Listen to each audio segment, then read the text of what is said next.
Olá pessoal, graça e paz, que Deus abençoe a todos. Você já viu falar da morte que havia na panela no tempo do profeta Eliseu?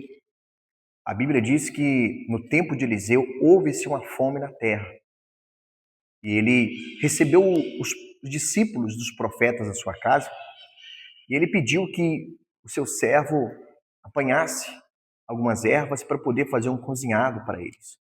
Mas o seu servo, sem ter muito conhecimento, ele pegou uma erva venenosa e fazendo dessa erva um cozinhado, ele fez para os discípulos dos profetas. E quando eles iriam alimentar desse cozinhado, alguém gritou: "A morte na panela".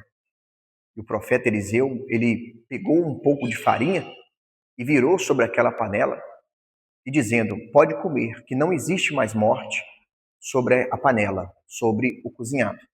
Você pode acompanhar essa história no livro de 2 Reis, no capítulo 4, a partir do verso 38 ao 41.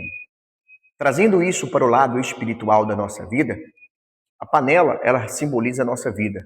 As ervas simbolizam o mundo, o pecado.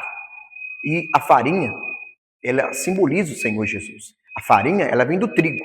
O trigo representa Jesus, que foi moído no nosso lugar. O trigo, ele traz vida, que é Jesus. Você vê que quando a farinha foi derramada sobre aquela panela, sobre o cozinhado, a morte acabou. Significa que o quê? Que o vírus desse mundo, quando ele entra na nossa vida, o que é o vírus do mundo?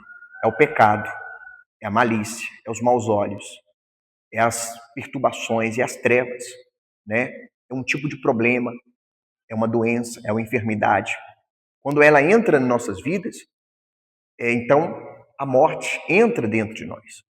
Mas quando Jesus entra na nossa vida, ele traz vida, ele traz paz, ele traz segurança e proteção. O que eu quero dizer para você é o seguinte, que você, quando você tem Cristo dentro de você, você fica imune ao vírus do mundo, você fica imune aos problemas deste mundo. Ou seja, vem até problemas, mas eles não tiram a sua força, ele não tira a sua paz.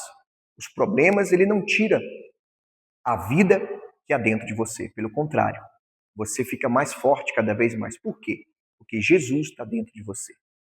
Que hoje Jesus Cristo venha tirar toda a morte da sua casa. Ele venha tirar toda a morte da sua vida, dos seus caminhos, dos seus pensamentos. Que essa palavra ela possa entrar no seu coração. Tá bom? Eu creio que Deus está trazendo vida para a sua casa hoje. A morte está sendo cancelada. O vírus desse mundo está sendo repreendido dos seus caminhos. Sabemos que estamos em uma semana muito pesada, onde que o vírus desse mundo, o pecado, a maldade humana, tem se multiplicado. Mas que em nome do Senhor Jesus, que Ele te guarde, te livre, te proteja de todo mal. Não haverá morte na sua casa. Bom dia a todos. Compartilhe, comente e curte, em nome de Jesus.